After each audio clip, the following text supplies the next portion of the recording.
Now available in paperback and Kindle Unlimited. Spinsterella, get your goth on with this dark and sexy romance from Shawn James.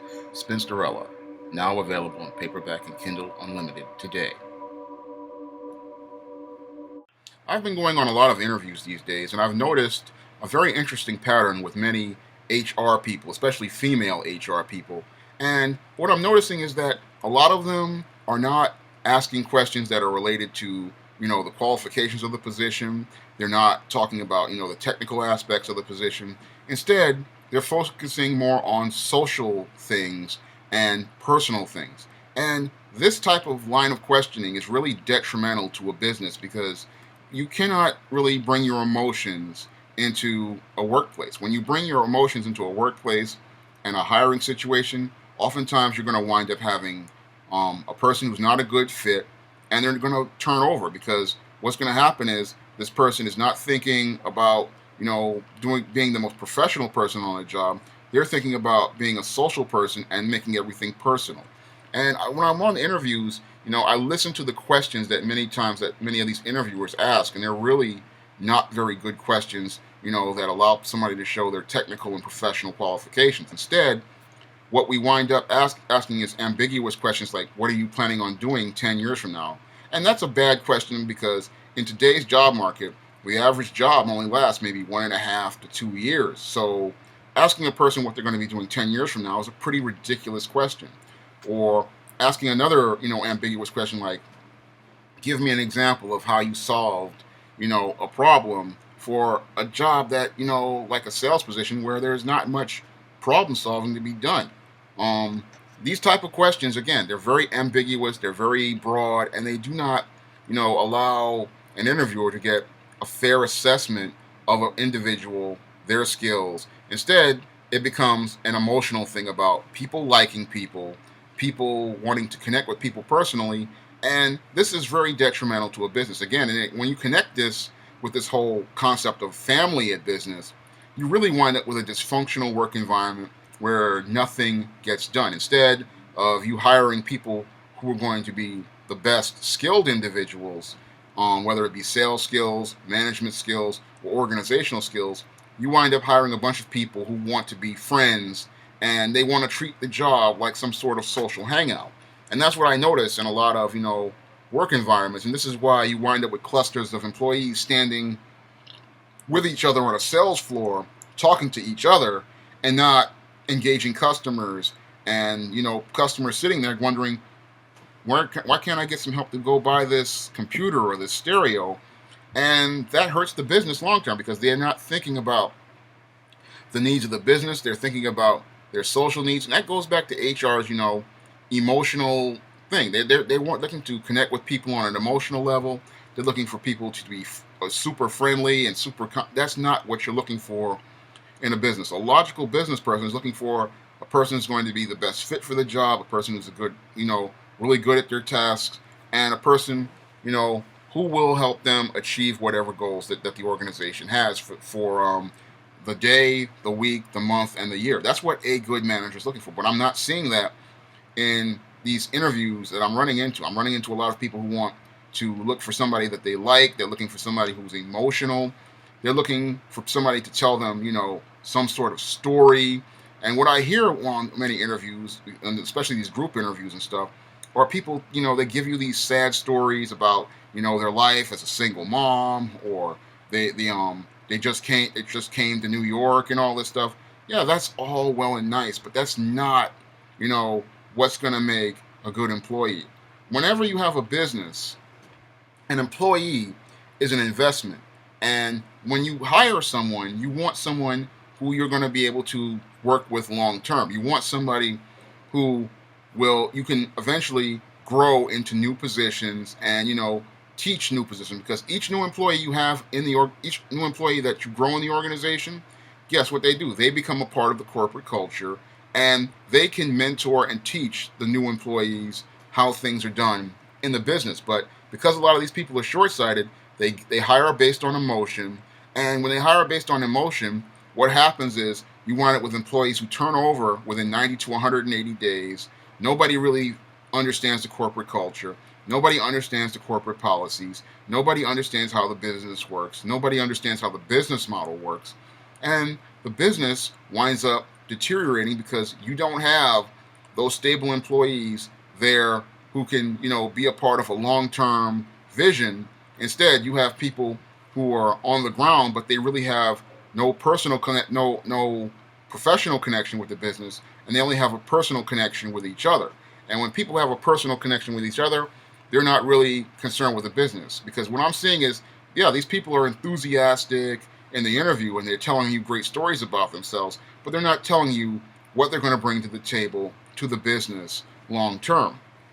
A person who can give you, concrete answers about specific questions, about, specific solutions, that person may be able to help you more long term than they are short term. What I see in many businesses these days is a lot of employers hire people with a short term mindset, and this is why we have all these jobs turning over and these businesses are having a hard time growing, is because they're not thinking long term. A lot of these guys, they have a 2 year ideology or a 3 year plan, and a good business person has a 5 to 10 year plan.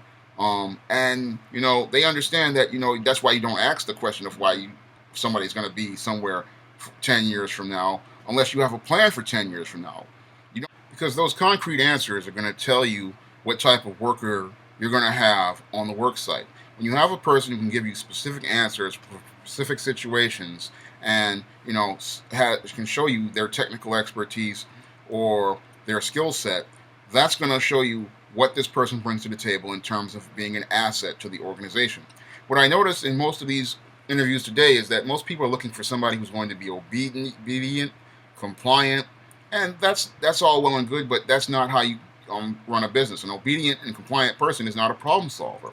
An obedient and compliant person really cannot adapt to situations that arise in a business, and you need that type of person with that type of flexibility in order to really grow an organization. I don't see that in many of these interviews these days. A lot of interviewers, they really don't know what type of questions to ask that will help them find employees that will be that long-term asset to their organization. Instead, they're looking to form these emotional connections with people, and because these people wind up coming in here with an emotional connection, they wind up getting frustrated when they run into business policies, business procedures. They don't understand why you need to have a professional connection with the business, and they become annoyed. And what happens is when they become annoyed, they wind up turning over, which costs the business money. What a lot of people don't understand is that whenever you have an employee that turns over, it costs the business money, and it costs them money long term, because every time you wind up having to replace a person, you have to wind up slowing everything down so everybody can catch up to speed, bring that person up to speed, and that slows down productivity, and that really slows down your organization and prevents it from being able to expand in other areas. Because when you have to spend money training to replace workers, that's money you could have spent investing in other aspects of the business. But a lot of people, they really don't understand the big picture regarding business, and they really don't understand how every role interconnects effectively so that the organization can grow. A lot of people don't understand these things, especially I'm seeing in HR. They really, if they understood their role and how the people you hire eventually lead to the organization's growth, and how turnover really affects the organization, they would start asking a little bit more detailed questions, a little bit more technical questions, and really that's what I'm seeing. I'm not seeing those type of questions. I'm seeing these really broad and open-ended questions, and that's not really going to give you a good assessment of someone on of their professional skills and their professional background.